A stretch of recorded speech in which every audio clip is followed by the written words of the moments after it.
এই ভিডিঅ'ত আমি আলোচনা কৰিম a new day a new way প্ৰশ্ন উত্তৰখিনি কিন্তু তাৰ আগতে তোমালোকে যদি সাবস্ক্ৰাইব কৰা নাই সাবস্ক্ৰাইব কৰি অলপ সাপোৰ্ট কৰিবা প্ৰথম প্ৰশ্নটো আমাক দিছে why was Seema upset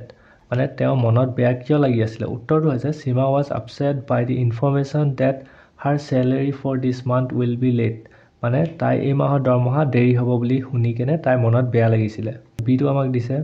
what did Swati suggested to her mother মানে স্বাতীয়ে মাকক কি কৈছিল এতিয়া উত্তৰটো হৈছে Swati suggested her mother that she could try the NGO for some help who had visited their school মানে তেওঁলোকৰ স্কুললৈ ভিজিট কৰা হে NGO টোৰ সহায় ল'ব বিচাৰিছিল তাত আমাক সি নম্বৰটো দিছে যে what happened when Seema met the lady at the office of the NGO ইয়াত আমাক কৈছে যে NGO lady officer জনীক লগ পাই Seemaৰ কি হ'ল এতিয়া উত্তৰটো আমাৰ হ'ব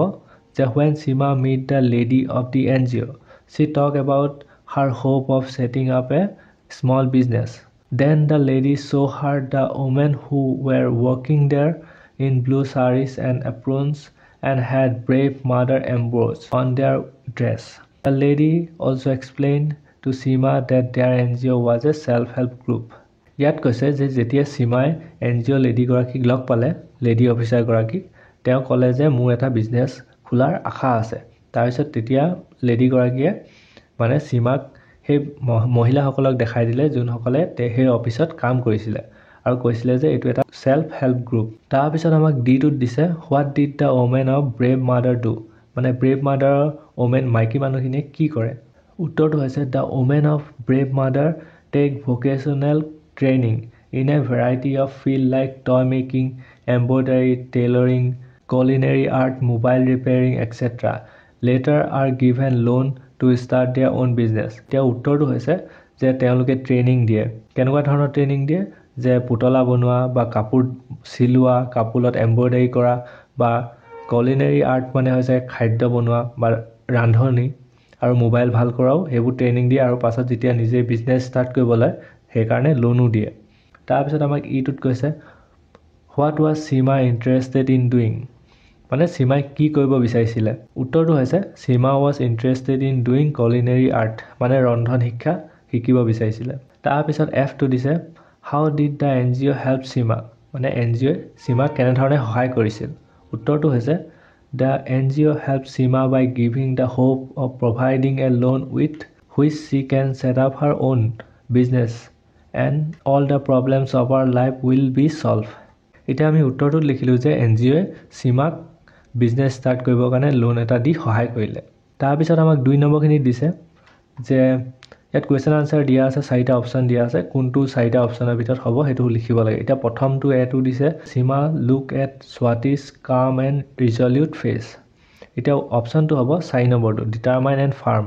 হেনেকে বি টো দিছে I would like to choose culinary training as a vocation या অপচনটো হ'ব culinary মানে আমাক কি কথা কৈছে কুকিংৰ কথা কৈছে এটো মানে অপচন আনসাৰটো হ'ল কুকিং তাৰ পিছত আমাক সি টো দিছে her heart brimmed with new dreams brim মানে হৈছে overflow আমাক 3 নম্বৰখিনি দিছে a আৰু b দুটা বক্স দিয়া আছে আমাক মিলাব লাগে এতিয়া প্ৰথমটো দিছে edge টো আমি কাল লগত মিলাম option 5 the outside limit of an object a surface or an area তাৰ পিছত সেকেন্ড টো b টোত আমি মিলাম adore টো আমি মিলাম 3 নম্বৰ দিছে love somebody very much তাৰ পিছত দিছে jotted ইয়া অপচনটো আমি মিলাম wrote something quickly তাৰ পিছত hug মানে হৈছে গালি লাগ যাও বুলি কং যে হেতু ডি টো আমি মিলাম option 1 put one arms around somebody হেনেকে এটো 1 নম্বৰত মিলাম তাৰ পিছত আৰু লাষ্টটো ই টো আমি মিলাম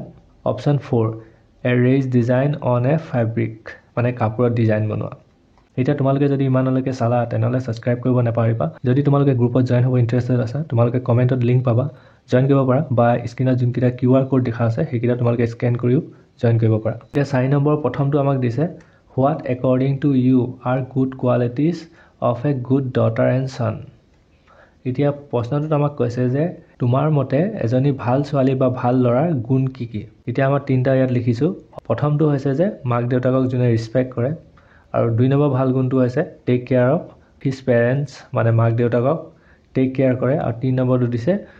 অলৱেজ obey মানে অৰ্থাৎ obey মানে হৈছে মাক দেউতাকৰ কথা মানি চলা বিটোত আমাক দিছে do you think Swati is a good daughter